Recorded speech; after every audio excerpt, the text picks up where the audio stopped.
All right. Hey, Gundam Maniacs. Welcome to the Gundam Explained show. It is, oh my God, I just took off my glasses. I got to put them back on. It is June 8th, 2023. I'm Adam Blue, captain of this white base class Pegasus or Pegasus class white base, depending on your background, but I guess it doesn't matter. But joining me, one of the top tier crew members, or my number one, Steven. Engage. Yeah, nice.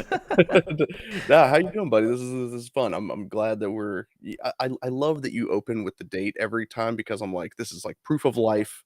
You know, it's like isn't there a Twitter account of just David Lynch saying it's Friday every Friday? Oh, right, yeah. No, I started that because of other podcasts I'd listen to, and they'd say the date, and that sometimes helps reframe or contextualize the conversation if I'm listening to an older podcast or something, you know, due to a search. So I think that kind of helps sometimes. What do you mean these guys didn't know that Witch from Mercury was canceled?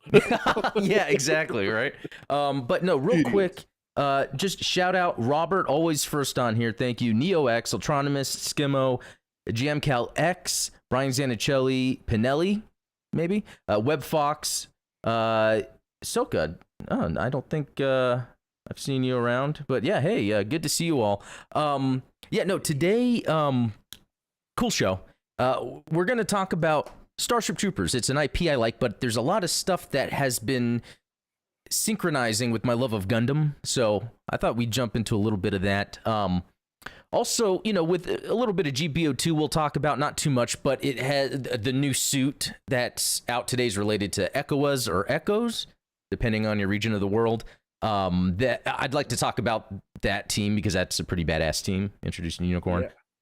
Yeah, Steven, man, how you doing? We had fun yesterday. It was like the board game, video game Gundam talk. Yeah, it was a lot of fun. You know, I sorry if I was very intense and like bouncing all over the place. I get really excited about tabletop gaming, as you might imagine. But yeah, it was fun recontextualizing that in terms of other popular IPs and adapting video game mechanics. It was a good conversation. Yeah, no, it always is, because I think we like video games at the same level, but you have a lot of knowledge in like physical gaming, like board games and stuff that I actually don't, and it was cool to learn about like how much miniatures play a role in these more adult board games in terms of, you know, not family kid games, but like, and then there's so many, like every IP has a board game with miniatures almost. Yeah, it's like a thing nowadays. Yeah. So yeah. Yeah, no. But yeah, you know, to start, I would just want to talk about some Gundam related stuff I got into this week. I've been back at working on the Zeta Verka, so just got the arms, part of the back binder done. So now, how do you feel about the little flaps underneath the chest vents? Yeah, it's a weird thing. It kind of goes to what I was saying with these Verkas, how they don't necessarily feel super solid. There's just something about the way you put them together where it's just for the looks, you know, and I guess it's okay. Like how easy the arms just come off on it, like, because it's part of the transformation, but it doesn't take much to. And yeah, it's the same thing with my Victory, the V2, the lower arm just comes off, and but that's the thing. I think though, and I don't want to hate on it, because the Verka, it makes its own unique line that's kind of different than the general master grade. It's the 1/100 scale, but it's about the visuals. It's like taking that unique artistic look. It's a Verka quirk.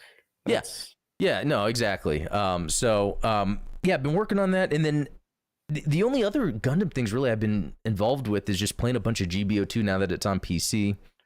I know there's a lot of issues, and I don't know how it's very interesting, okay? Because anytime a game comes out, you hear people complain about having issues. I do think there's legitimate network issues, but I also assume a lot of people are actually playing okay, because there are in the thousands more people playing it than Gundam Evolution at a given time.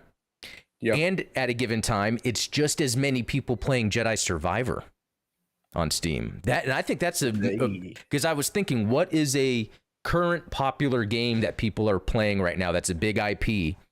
And I was thinking it was going to be way more, but no, it was in the same range. That's very compelling Yeah, because I feel like, a lot of people always, and I think that a lot of it comes down to the people who complain are always going to be the loudest. yeah, Like anyone who's not experiencing issues is going to be like, no, game runs fine for me. Why would I go to Twitter and complain that the game is yeah, running fine? exactly. um, Yeah, but yeah, the fact that a lot of people suggest that Gundam is not popular in the West, or like, that maybe Gundam fandom is waning. I would go so far as to say that Western gamers tend to skew more PC than yeah. Japanese gamers.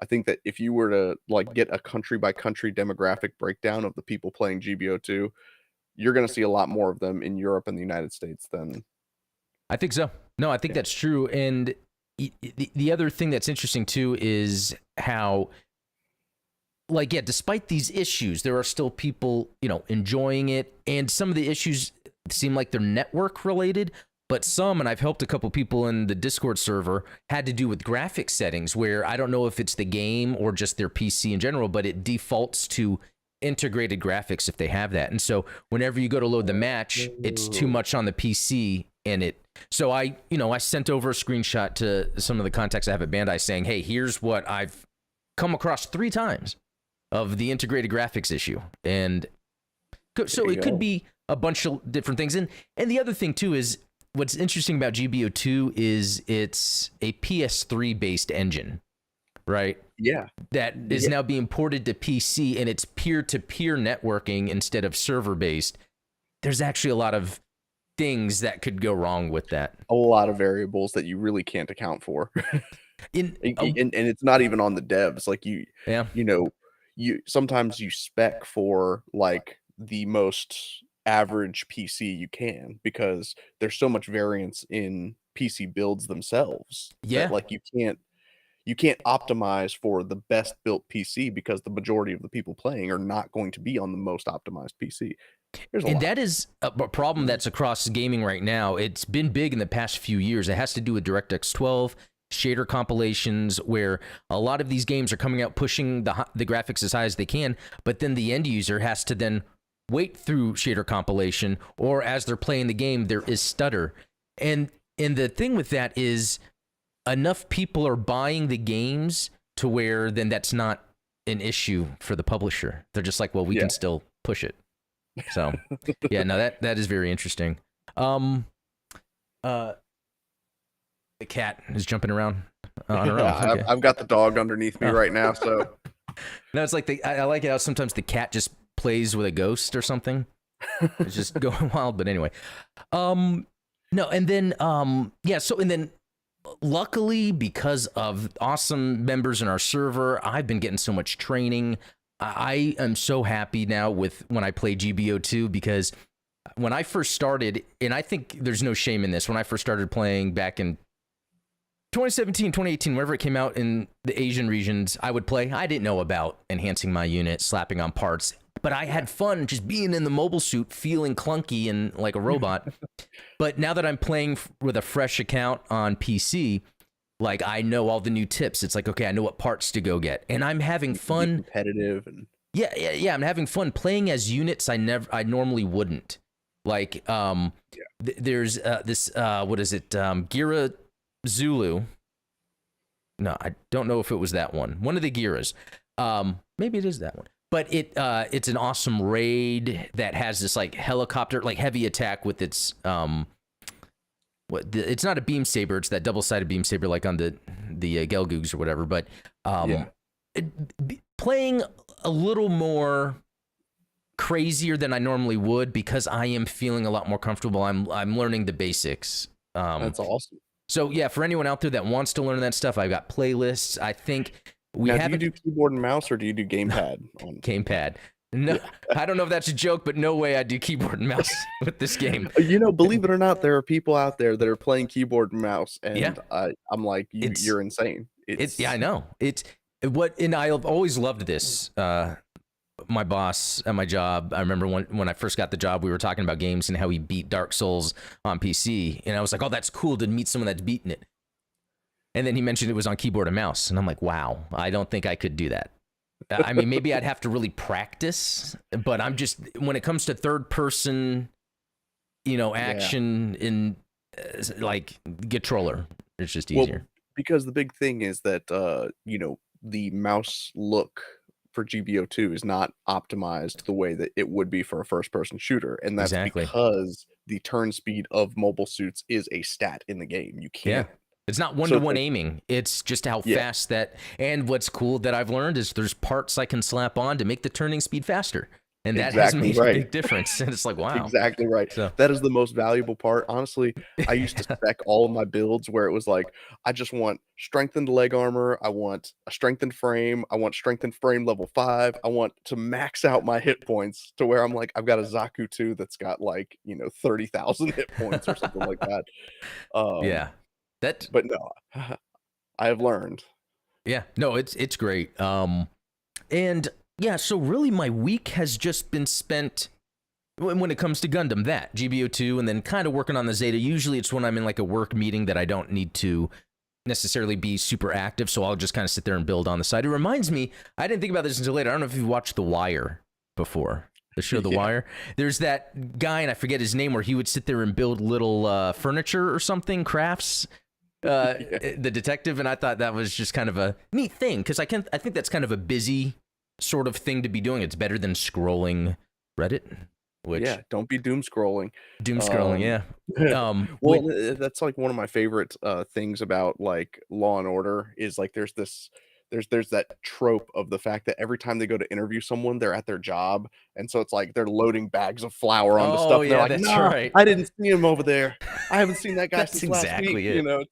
It's Yeah, there's always someone loading a truck or taking something off of a truck, and then they stop and hang their arm on it, and they're like, "Yeah, I hadn't seen him in like 5 days." And yeah, that's funny. No, but and that's cool because there's that show Evil. I think I've mentioned it to you. I don't know if I've mentioned it on the podcast, but I was watching an episode last night where one of the the people that are considered evil.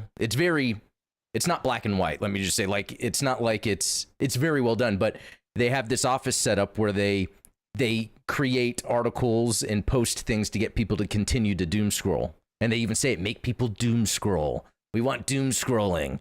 That's like, Yeah. it's considered evil. And I like how they're using that in the show that way. Cause speaking of that, it's like, I talked about on here that I would go visit Reddit, and like, if you're on Reddit, it's just, you got to be careful.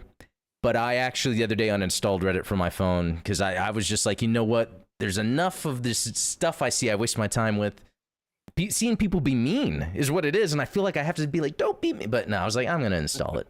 I'm not even going to. Yeah, I mean, there are enough bad takes out there.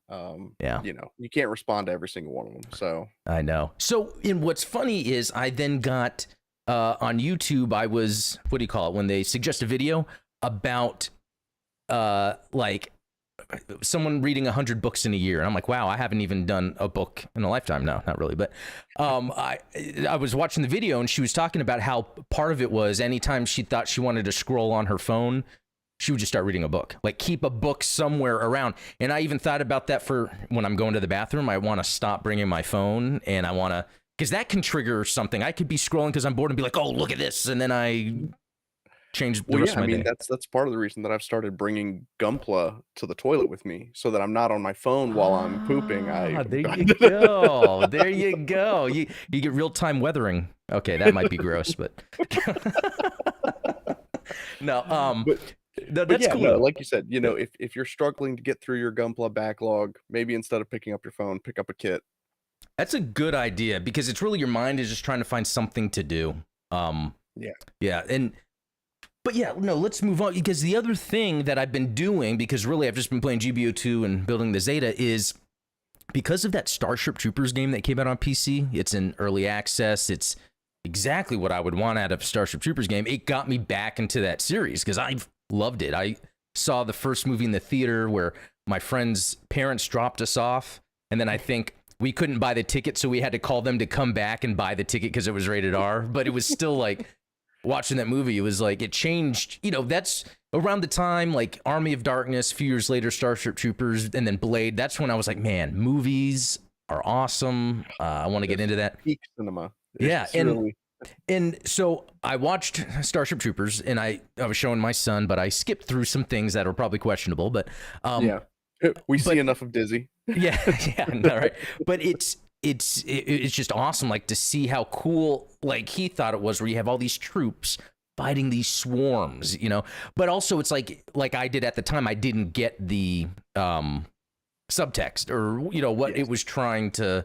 So I wasn't really talking about that stuff. But then I decided, you know what? I'm going to watch the third movie again, because I remember watching it once and not liking it. But I know for sure the second movie was not good. Like, that one I won't watch again. But what's sad about it is it was directed by the visual effects director, Phil Tippett. So it was more like they needed a director. They didn't know what to do, so they just asked him to direct it. So the special effects on the second one are great, but nothing else. And I mean, anyway, the third movie is way better than I thought it was, even though I can still see its flaws. I think I'm better nowadays at like seeing through flaws to see intent. And there's a movie I think you've mentioned before that somehow you still enjoy, despite the fact that other people maybe have sour opinions about it. I think it's G-Savior? G-Savior. No, that's a good example, man. Which again ties into Starship Troopers, since they reuse those props. Exactly. And not only that, but Starship Troopers 3 is directed by a Japanese director who directed I think it's called Full Metal Panic Maddox or whatever from the 80s. It's that same director. And so I thought, wow, that's interesting, because then he went on to direct the two other sequels that were CGI. It's like Starship Troopers Invasion and then Starship Troopers something of Mars, I forget. But and those didn't have anything to do with Roughnecks, the CGI series. Right? Yeah, that was something separate, which is another cool thing that I'm going to revisit. I back when that came out, I remember telling my mom to wake me up. Like, even though it came on before school, I asked her to wake me up even earlier because they had it on like super early. I don't remember any of it. I remember being half asleep, like trying to like watch it and like bowl of cereal. Yeah, exactly. And I need to revisit that. But so Starship Troopers 3 is really good, actually, even though I think what it does that a lot of low budget movies do is it has this middle section where characters are just talking for like an hour because they can't afford, right. But it does the propaganda ads throughout, which is so cool. It has the mech, the Marauder, which didn't look too great, but I like the idea, the concept. You can appreciate that, an attempt was made. Yeah, exactly. That's exactly how I felt. And it has Casper Van Dien. It's always cool when there's the legacy connection there, because he even does the voice of Johnny Rico for the newest CGI movie. Traitor of Mars is what it's called. Yeah. So what was interesting was I was like, okay, I'm going to go back and watch that Starship Troopers anime from the 80s, and it's on YouTube for free. And it has, I think it's about 6 episodes, maybe more. I've gone through the first 4, and it's produced by Bandai. It does seem like a lower quality anime in general, but like it's more based on the book, which is really cool, because they talk about like the training, like they go through. It's very similar to what I remember in the book. They have the power armor, which that's not full on mechs, but it's close enough. Sweet, yeah. Reminds me of what is it? Was it Exosuits? Exo Squad. Exo Squad. Yeah. Oh, God, I love those toys. I know. I still have one of mine. It's the bad guy, the purple Phaeton. Oh, yeah. I think. Yeah. I'd like to get more of those, but so but what's interesting about watching the anime based on the book is how much the movie still really recaptured from the book, similar to how the anime did it. And I don't know how much the movie was influenced by the anime, because they have a lot of the same beats in the same orders. They have like the whole football game, they're graduating and he likes Carmen, and the whole the whole thing, that's all similar. You know, again another example, and I've been talking about in the past few episodes where it's how much Japanese culture really does influence the things I'm into. Because having the fact that they made a Starship Troopers anime in the 80s, I bet that probably lent itself to adapting the book to a movie, because a lot of Hollywood movies in the 90s and 2000s were adapting stuff from anime. I mean, The Matrix is a good example of that. I mean, Hollywood likes to have like a proof of concept. So it's like whether it's a comic book, whether it's a TV show, they like to have something that they can say like, okay, we have a material here that we can make something out of. Yeah. No, that's a good way to put it. And it's almost a safe way to do it, but it's funny when the proof of concept turns out to be the Mario Brothers movie back in the 90s, which was crazy, but unique on its own, you know, that's a funny thing. But what I wanted to do real quick is, oops, I didn't mean to do that. And I'm going to actually real quick share this with you, Steven. This is from the Starship Troopers anime from the 80s. This is the mech that they used. Although I don't know where you draw a line between a mech and a power suit. You know, or power armor. A good question. Well, to rope in the tabletop aspect, Stars Without Number, which is a fantastic tabletop RPG, sci-fi, all mecha, whether it's just a power suit like this, or whether it's a Gundam-sized, you know, what have you, they're all just mecha. Okay. So you know what? I'm cool with that. Yeah. It could be that this type of mecha is called a power armor. There you go. So. And it's cool because in the Starship Troopers anime, this is what the troops use right away. It's based on the book, like the book did that. Another interesting thing is, you know, again, this is produced by Bandai, so I wonder whenever they were to make the anime of Starship Troopers, how much of what they came up with was based on the popularity of Gundam being a little more grounded and realistic with war. I even see some Votom's that's inspiration in there a little bit. Like I see like that chest looks very Scope Doggy.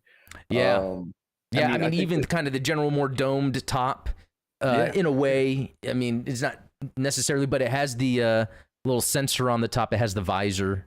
It has the vents. It reminds me a lot of like, you know, we love how Star Wars, basically everything Star Wars was like kit bashed, you know? They just took like model kits and glued them together in interesting ways to create the ships. And well, good that you brought that up, because the other thing that I got was this book on Amazon, Mad Dreams and Monsters. So Phil Tippett, the guy who did the Starship Troopers stuff, he also did the AT-ATs. Well, he did the Cantina Aliens, but he also did the AT-ATs and Empire Strikes Back. He did Jurassic Park. He did Blade 2. Hell of a resume. So it's funny because I think yesterday we were talking about, I think you and I were talking about like in Blade 2, they had to pull back Guillermo del Toro from making it where the vampires opened their heads and another one came out. I wonder if it was the special effects guy, Phil Tippett, saying, no, that's too much. Let's just make their jaws open and latch on. But this book is heavy. It's 500 pages. It even has a arachnid on the cover. And it's a serious tome. It has so much, like movies that he even worked on that were then like canceled, but it shows all the stuff he came up with. In what was really cool about when they were talking about Starship Troopers was how they would have 4 people and just 4 people only that would review. They would, anytime there was they would show the flood of arachnids, they'd have 4 people have their own section, and they would watch it until there was an inconsistency or something wrong. They would tweak it and then watch it again every day until it all looked perfect. And that's why it looked so good. It was that attention to detail and the time to make it right.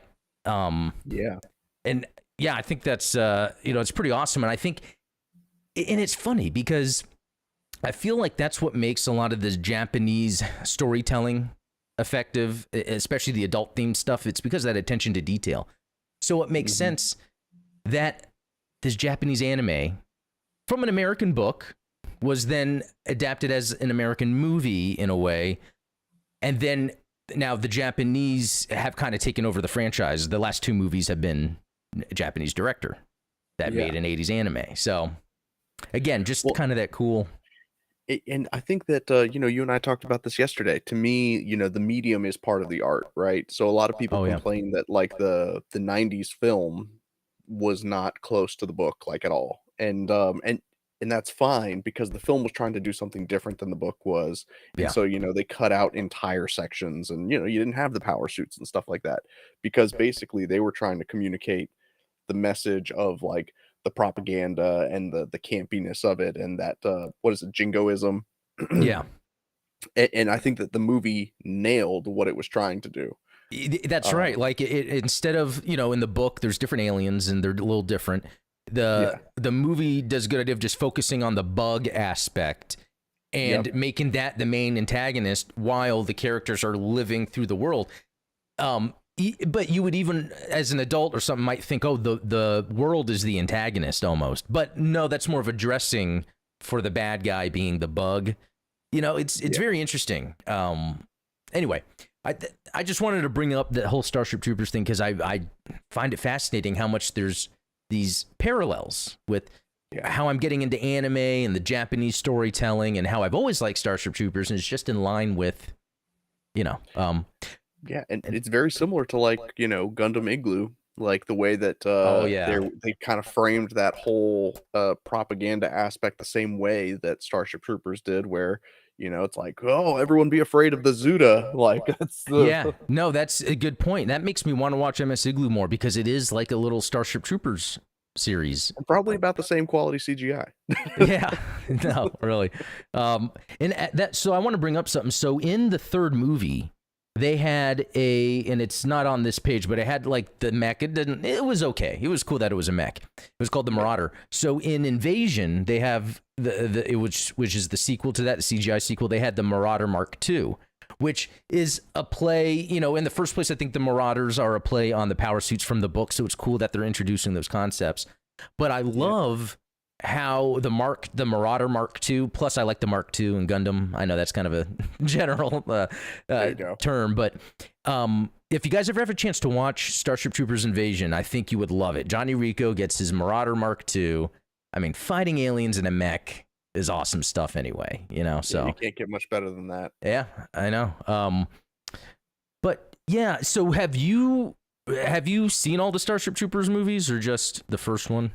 No, I mean, I fell off, like, I watched the first 2 movies, and I watched Roughnecks, but Cool. I've not seen the anime. Now that I know that it's, on YouTube, I'll link to it, later. Yeah, I'm definitely gonna check that out, and, but yeah, like you said, if there's even bigger, badder mechs in these later movies, then count me in.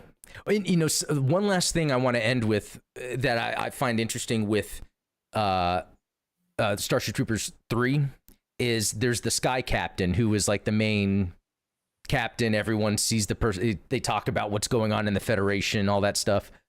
In Starship Troopers 3, they're also a singer, idol, and a Japanese director. That's a Macross thing. Moving on to Seed. That's another interesting theme that carries over. Because at the beginning of the movie, the Sky Captain's singing at a concert, and I'm like, wow, this is like when I was watching Seed or even Macross. Like it's the same thing. Japanese director. It's fascinating stuff. Yeah. It's. Oh, I was gonna say we got a super chat from JamCal X. Mobile suits were inspired by the power armor, as Tomino wanted a mech that didn't only appeal to kids. I'm just doing my part.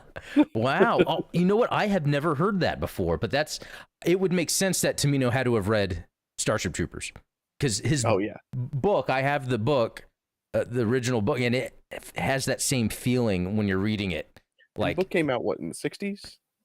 The Starship Troopers 59. Yeah. 59, yeah. Which is crazy to think. Yeah, and so it would make sense that Tomino would have read that and came up with, this idea.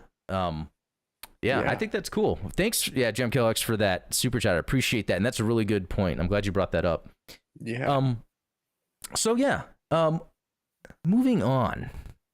The next thing I wanted to talk about real quick was in GBO2, we got another Jagan, but the ECOAS or Echoes. I know in Unicorn in the dub they say ECOAS, but I have been corrected multiple occasions that it's Echoes. I don't know. That's news to me. I've not heard that pronunciation, but this is what's cool about this suit. It's specifically Conroy Hogginson's. yes, everybody loves the Conroy variant. But that's really cool that and they've done this with Vincent Gleisner and what's his name, Schneid. Doug Schneid. Doug Schneid, exactly. I like that in GBO2 they call out those specific like ace suits.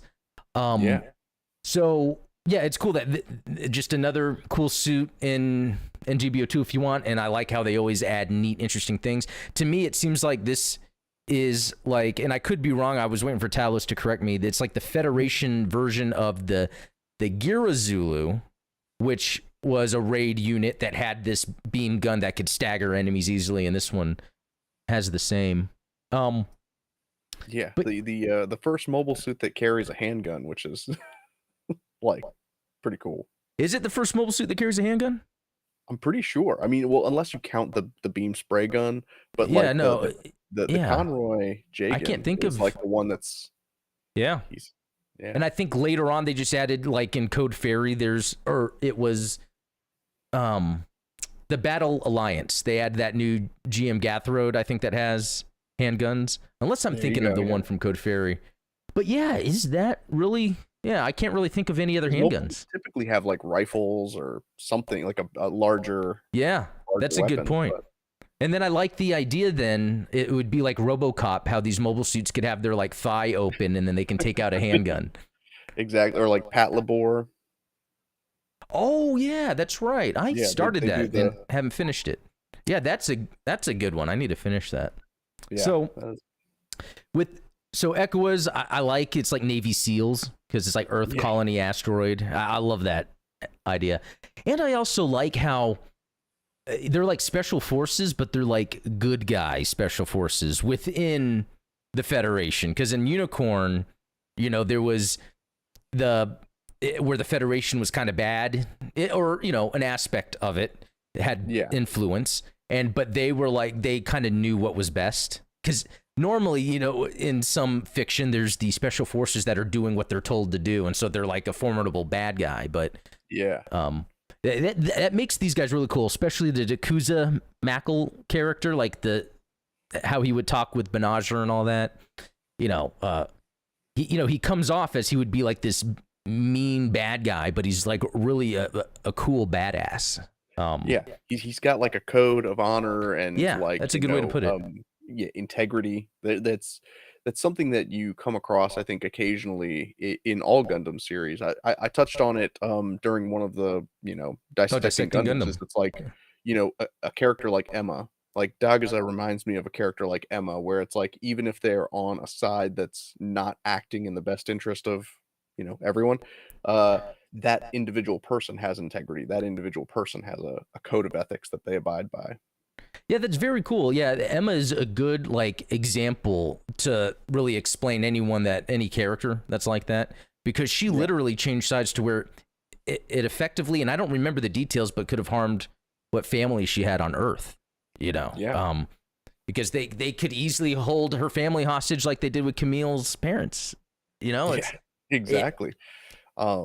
And same thing with like Bright. Bright's another good example of that. Yeah, that's right. That's what I love. I love Bright's sort of arc in Gundam, because at first he was like always being the typical captain, to his subordinates. But then over time, by the time you get to Benager, you see him having like a talk with him, and he like recognized, since judo. I think judo was the first time that he was like, "Oh, I get what you are. I get, what you're doing."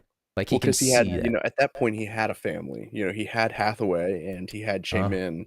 So it was like, he knew, I think, better how to be that father figure to the pilots that were in these Gundams, as opposed to like with Amuro and Camille. He was like, yeah, you know what? That's a very good point. I think I've thought of, but never deeply considered when he had his relationship with Judo and with Benager is like that point he is a family man. and sometimes depending on where he's going, he's keeping his family in mind, like if he can see them or not or whatever, and that will make that Hathaway sequel interesting.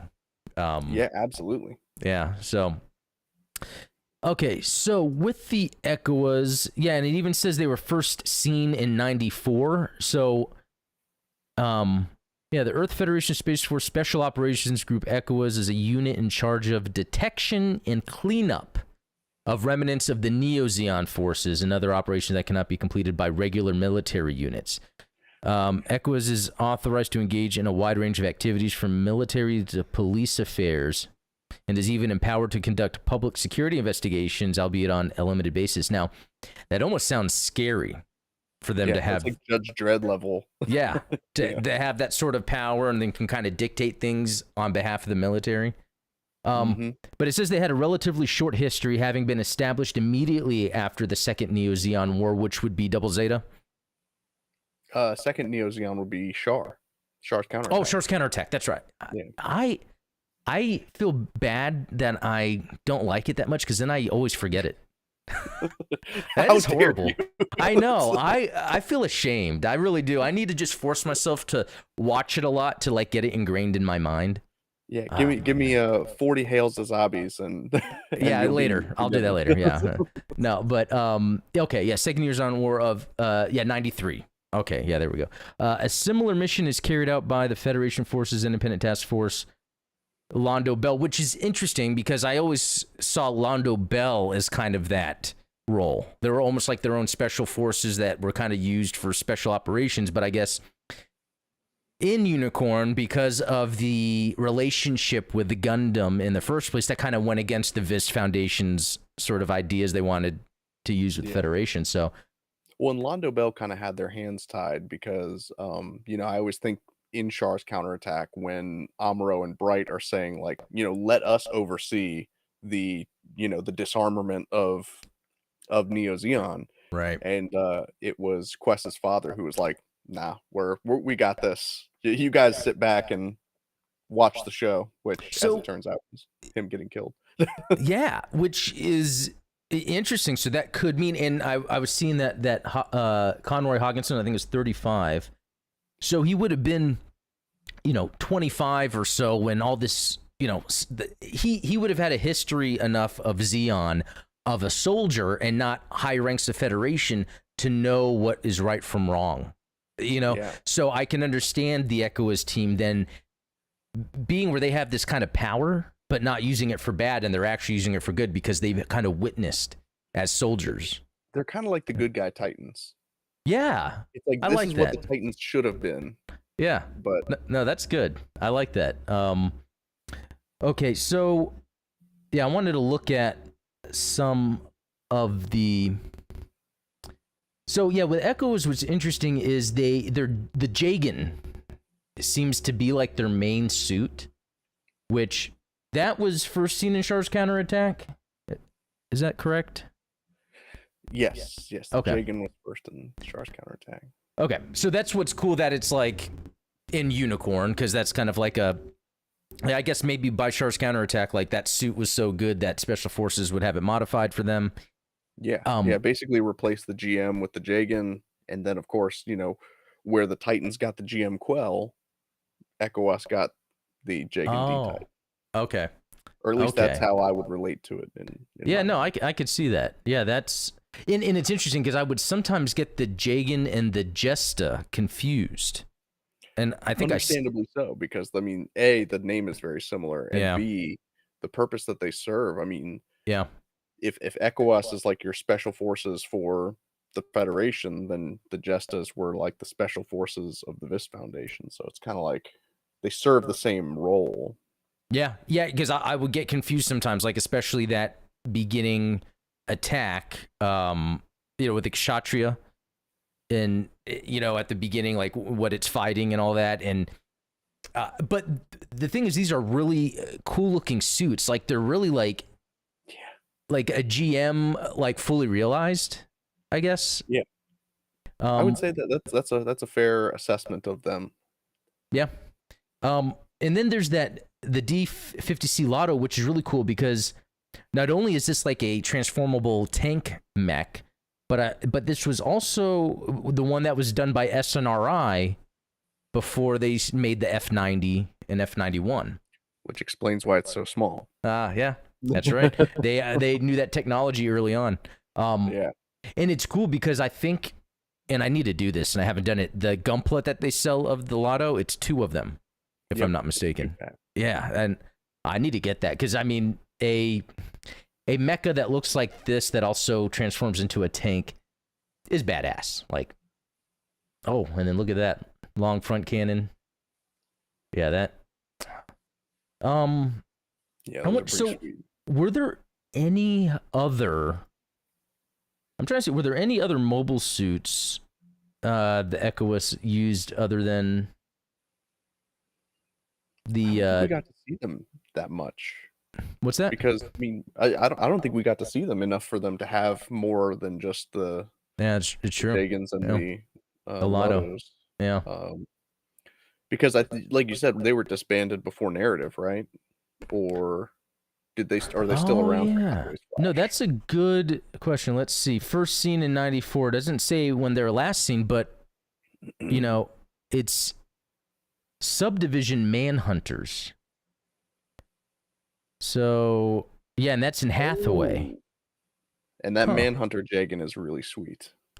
Okay, so this is connecting a lot of dots that I didn't realize because that Manhunter Jagan is more of a police force, and they even and we were told about the ECOAS, you know, be also policing, so that has kind of helped connect more of the that lore of ECOAS. So Char's Rebellion, Manhunters were first seen apprehending Quest Pariah and her friends in India. So, okay. And that actually looks like the ECOAS uniforms, the soldiers' uniforms. Very cool. Did not even make that connection. Then we see them during the Laplace incident in Unicorn. And then the Mafti uprising. So, you know what? It's interesting, though, because as much as we see them as good guys, did maybe the tables turn, or maybe there was a larger presence in the Federation that maybe guided them to kind of do this oppressive isn't it where it was like space noids that were on Earth that they were oppressing? I don't remember what the context of why they beat up Quest and her friends, like they didn't really explain it beyond just like maybe just needed to get Quest away, you know, hippies. But then in Hathaway too, they're enforcing. What are they enforcing? Just people of lower income, or space noids that are refugees on Earth? That would make sense, I think. Yeah, you know, any of the space noid refugees. Yeah, that's something I never thought about, because when there's war and let's say a colony is being destroyed or an attacked and people want to escape there and live somewhere else, you might see other colonies would be friendly, but how would Earth be to refugees coming from colonies? And I wonder. We see that even as early as Mobile Suit Gundam in 0079, because you know, the refugees that were on White Base had to stay there because no one wanted them. Yeah, and they even said when they got to Earth, like, no, we're gonna stay on Earth. Like, we're not gonna. They're not gonna send us back to the colonies. And it's like, so the people on Earth were basically telling people, no, we don't want you here. You know. And you actually talked about that in your episode of Dissecting Gundam, because now that I'm remembering that, And that was an interaction that, like, again, it's one of those like little throwaway interactions. You might never consider it because obviously, you know, this is Nozaku Boy is a bigger moment in that series. But like, man, the lore development that you get there, and then, you know, fast forward to Unicorn and to Hathaway's Flash, and you're still seeing those same remnants of that initial conflict. Again, that goes to how great Sunrise/Bandai has been able to kind of like keep integrity, I guess, or consistency with the storytelling, you know, throughout. Wow, I'm glad this was like a therapeutic, like Gundam session having live, where it's like really connecting more dots of. We really made breakthroughs today. Yeah, we did. We certainly did. Yeah. No, yeah, that is really cool. Okay, so But it then. just goes to show, even ECOAS, which, is an organization that had the best of intentions in Unicorn, they were a great good guy force. Yeah. Eventually, doesn't matter if you give somebody that kind of absolute power. By the time Hathaway's Flash rolls around, they're the Manhunters again, and they're I think I saw it in chat. Titans Mark II. That's Yeah. So I wonder then if that is going to be expanded on. If anyone knows if there's any manga or any other stories that expands on why after the Laplace incident, why did the Federation, or what was the Federation's next step with wanting to like oppress people on Earth? Or maybe it's always been like that, and it's just the Hathaway story is talking on that. That could be because Zeon's not the threat anymore. It's like now we can focus on kind of the domestic turmoil that occurs. and it says something that Hathaway turns to the dark side, so to speak. It's like, what is it that these characters like Char, going from Ayug to then Neo Zeon, it's like, what happened that he's like, "Oh, I can't fix Earth. I need to destroy it." And that Same could be thing, it. same thing with Hathaway. Like, I can't fix the people on Earth anymore. I'm gonna become a terrorist. Like, That's interesting because that's always been the one thing with again, another reason with Char's counterattack, I sometimes just don't think of it because to me it's kind of a weird. The character Quattro and where he was in Zeta was so powerful. Like, and then even though he became Char at the end, like, then by Char's counterattack, it's like he's going back on this. But if it is that he sees through, okay, if Zeon doesn't fight and we try to work with Earth, we still see Earth has domestic issues that are just going to trickle down to the colonies anyway, where it's going to be these elite that have money and power will continue to oppress whoever they can so they can keep the status quo. And maybe Char realized that by Char's counterattack, and that's why he's like, yeah, let's drop some more stuff on Earth.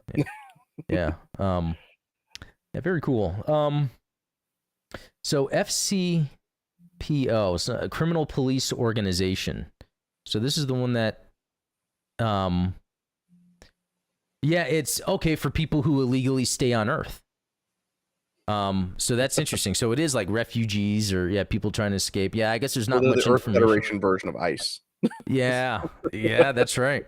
So yeah, very, very interesting that they did that, and I'm curious how much more they're going to dive into that story because it did seem like this first Hathaway movie the story was more about Hathaway dealing with his past relationships and it affecting.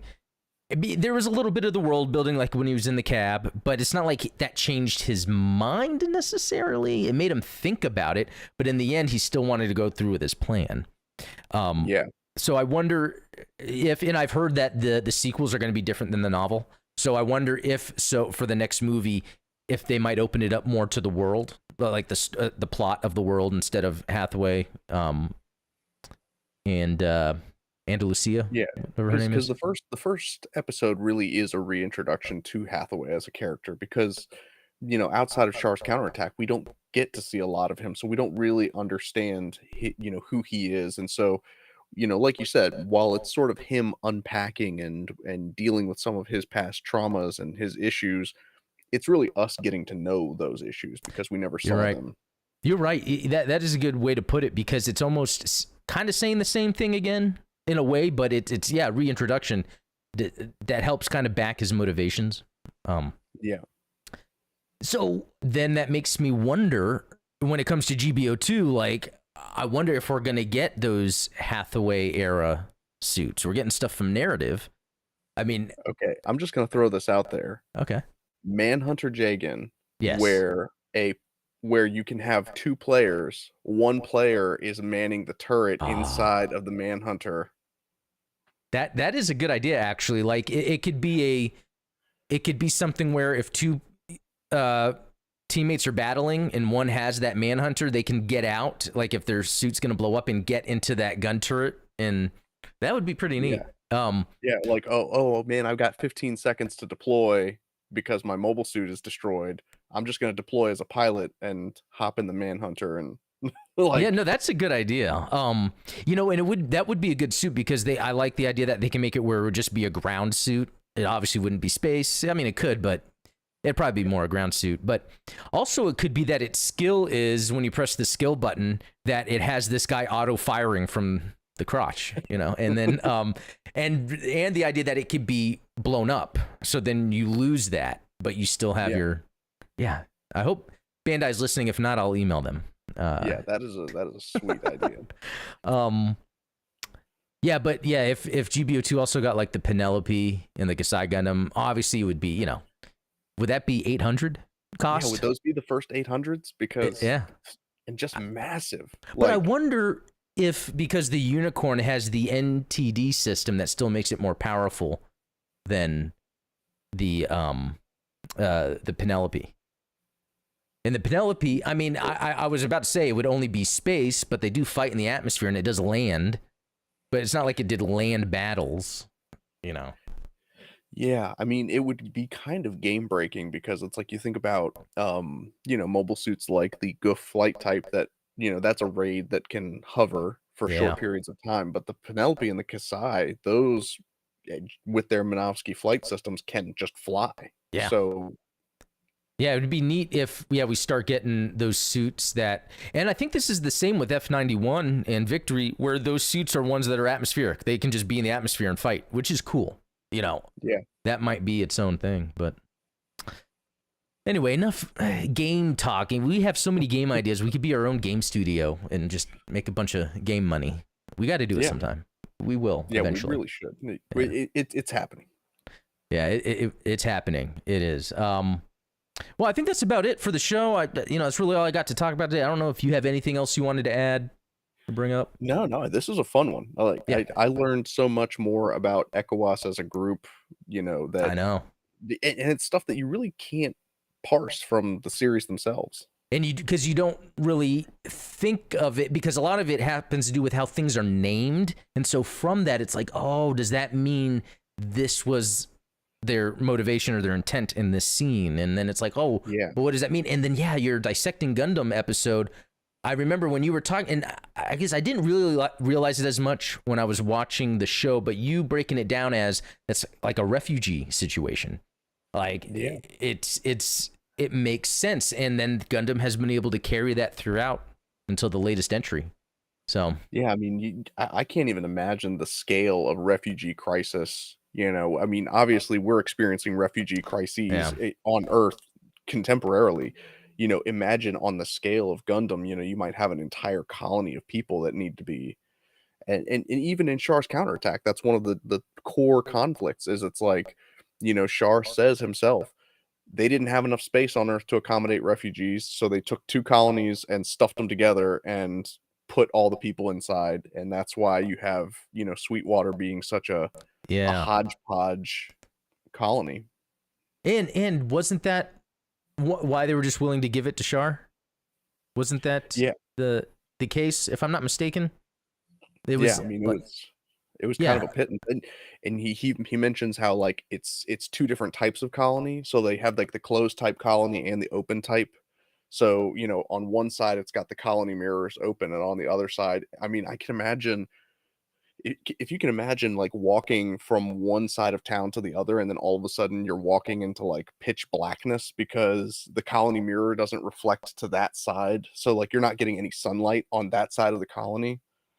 Well, yeah, let me ask you, what is the difference between an open and closed other than they're physically open and closed? Is it where the day-night cycles, one is just based on the rotation because of the mirrors, the other one's just maybe artificial? Yeah, exactly. So the closed type colonies don't have any windows. You can't like see space necessarily.